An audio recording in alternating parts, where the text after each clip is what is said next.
If you're ever in Ghana, you're probably going to hear a word, ubroni. Now, it essentially means white or foreigner. It's not mean, it's not derogatory, it's completely cultural. If you see a white person walking around the street, you can point at them and say ubroni, and it's completely acceptable, just in case they might have forgotten they were white. While I was walking in Ghana, I was never called ubroni, and this was kind of weird for me since I had always been labeled as the white black girl. In fact, sometimes I'd tell my friends that, yeah, I'm white. So let me explain. I'm biracial. I am half Taiwanese and half Zimbabwean.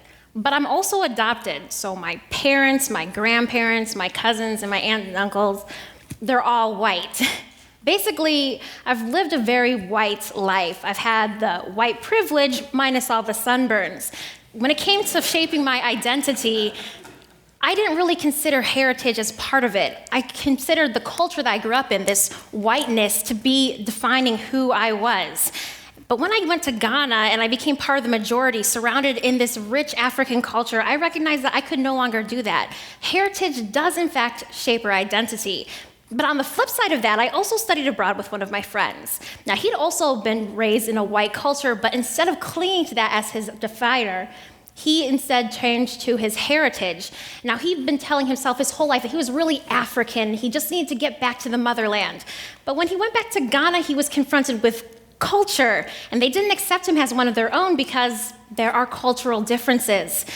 For me and my friend, we needed to unpack our baggage and recognize that culture and heritage play a role in defining who we are.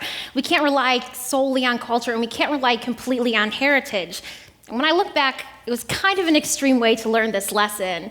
We shouldn't have to go abroad, across the ocean, or to another continent to recognize the fact that there are many factors that play a role in our identity.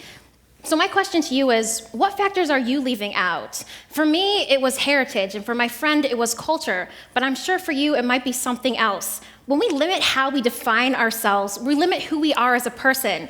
And this hinders not only how we see ourselves, but also how other people see us.